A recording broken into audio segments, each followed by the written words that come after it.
Salut les amis et bienvenue à tous si vous êtes nouveaux sur notre chaîne. La vidéo d'aujourd'hui concerne l'état de la lutte contre la corruption au Bénin.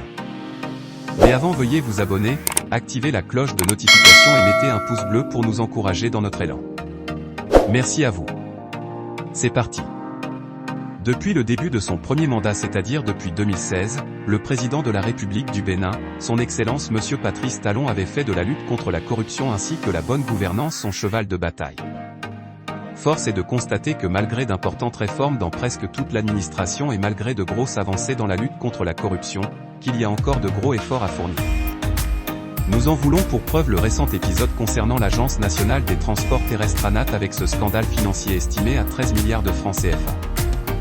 Bien que la création de la Cour de répression des infractions économiques et du terrorisme CRIET soit une belle avancée dans cette lutte, il y a eu un gros recul dans les textes.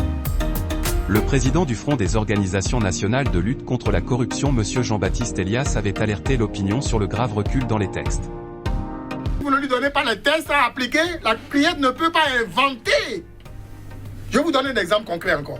Tenez, dans la loi 2011-20, du 12 octobre 2011 portant lutte contre la corruption, le délai de prescription pour les cas de corruption qualifiés de délit, ces cas-là se prescrivent 20 ans. Merci beaucoup. Vous suivez 20 ans, mais ça commence à compter à partir du jour où on a découvert le délit. Aujourd'hui, on a abrogé ça. Et dans le code pénal, vous trouvez seulement que la prescription de délit de corruption se fait en 6 ans. Ah bon? Oui, 6 ans. On a enlevé 14 ans dessus, mais tenez-vous bien, les 6 ans, la Cour, à partir du jour où on a commis le délit.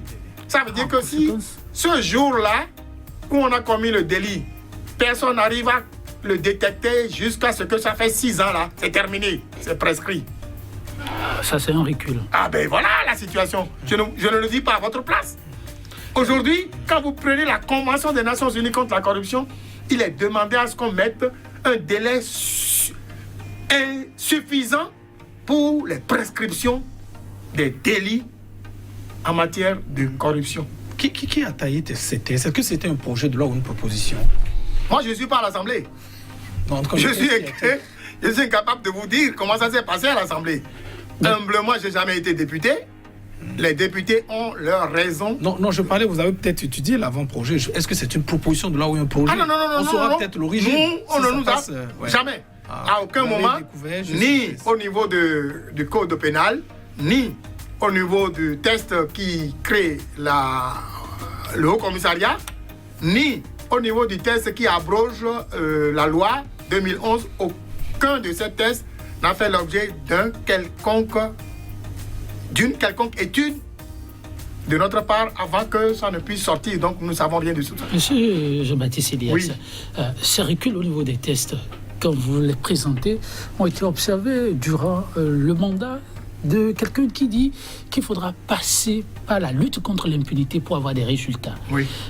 Est-ce que vous avez pensé peut-être à une rencontre pour exposer l'état observé dans ces choix qui peuvent être préjudiciables pour la République? Le président de la République a dit, et nous l'avons tous entendu, que, citation, rien que pour la bonne gouvernance, je suis candidat pour le second mandat. Oui. Vous avez entendu? On a entendu. La bonne gouvernance passe par là. Mais s'il est informé de ce qui se passe là dans les détails. Je sais qu'il est occupé à beaucoup de choses. Les émissions de ce genre permettent de le dire. Parce que il n'a pas le temps. Si humblement il souhaite que nous puissions apporter notre modeste contribution pour expliquer les choses, aussi bien à lui qu'à ses collaborateurs, nous sommes disponibles. Que pensez-vous de cette situation? Que vous inspirent les déclarations de Monsieur Jean-Baptiste Elias? Écrivez-le nous en commentaire et surtout abonnez-vous à notre chaîne et mettez un pouce bleu.